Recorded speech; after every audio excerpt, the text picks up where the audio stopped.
बाप की संतान है दोनों, मूल में ऊपर? बोलो हाँ। भाई धृतराष्ट्र और पांडु ये दोनों तो एक ही बाप की औलाद हैं। किन की औलाद है? इनके पिता का नाम बताओ।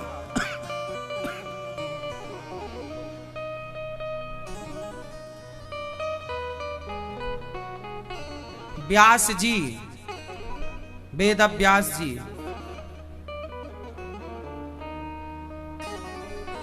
वेद व्यास जी इन दोनों के पिता हैं।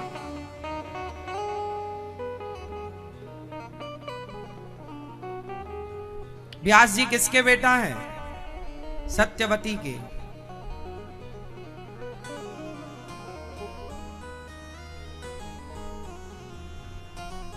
महर्षि पराशर से उत्पन्न हुए हैं। फिर सत्यवती का दूसरा विवाह हुआ शांतनु से। शांतनु की पत्नी थी गंगा।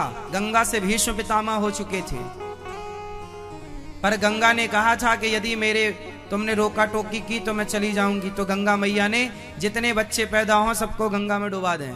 तो आखिरी को रोक दिया कि भाई कोई तो वंश को बढ़ाए। तो भीष्म पितामह रह गए, गंगा पुत्र शांतनु नंदन भीष्म। फिर शांतनु जी का विवाह सत्यवती से हुआ। मत्स्य गंधा भी नाम था उनका, योजन गंधा भी नाम था उनका। फिर सत्यवती से चित्रांगद विचित्रवीर्य का जन्म हुआ। चित्रांगद और विचित्रवीर्य का जन्म हुआ, पर इनमें से एक तो रोग से मारा गया, पर जो एक था विचित्रवीर्य उसके दो विवाह हुए। अंबिका अंबालिका दो पत्नियां आई, पर उनके बच्चे पैदा हों उसके पहले उनके पति की मृत्यु हो गई। तब फिर माता सत्यवती ने अपने बड़े पुत्र का आवाहन किया, व्यास जी का, आप आओ और आप अपनी शक्तियों से इस वंश को आगे चलाने वाला कोई बच्चा दो। तो अंबिका से कहा कि जाओ। व्यास जी ने कहा कल जब मैं बुलाऊंगा तो इन्हें मेरे पास भेज देना बहुओं को। तो वो गई। तो वेद व्यास जी का शरीर देखकर, उनका स्वरूप देखकर, उनका तेज देखकर इन्होंने आंखें बंद कर ली। और जब आंखें बंद की तो व्यास जी के स्पर्श से वो गर्भवती तो हो गई, पर व्यास जी ने अपनी मां सत्यवती से कहा कि इनके बच्चा तो होगा, पर आंखें बंद की हैं इसलिए अंधा होगा। तो दूसरी बहू को तैयार किया, तुम जाओ। तो जब वो गई तो व्यास जी को देखकर बिल्कुल पीली पड़ गई।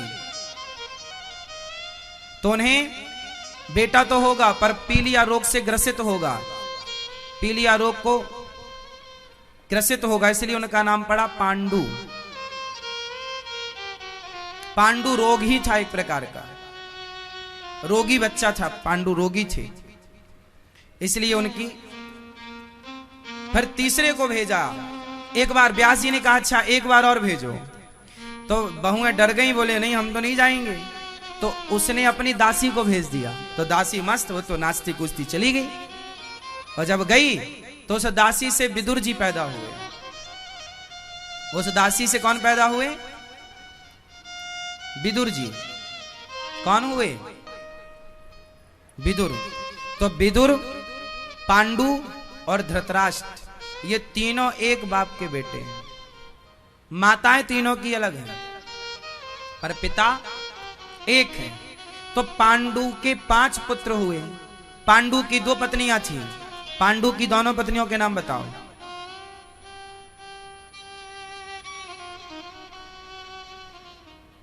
कुंती और माद्री। मांडवी नहीं, मांडवी तो भरत जी की पत्नी है। माद्री, कुंती और माता माद्री। कुंती के कितने बेटे हुए? तीनों के नाम। और माद्री के कितने बेटे हुए? दोनों के नाम, नकुल और सहदेव। ये हो गए 5 पांडव, पांडु के पांडव, पांडु के पांडव, पांडु के पांडव। और धृतराष्ट्र के, धृतराष्ट्र की पत्नी का नाम बताओ। गांधारी। गांधारी के 100 बेटे हुए। 100 बेटे नहीं हुए, मांस का लोथरा हुआ था। फिर व्यास जी ने उसके 100 टुकड़े किए। जो प्रोसेस आज डॉक्टर करते हैं ना, ये सब प्रैक्टिकल हमारे सनातन में हो चुका है।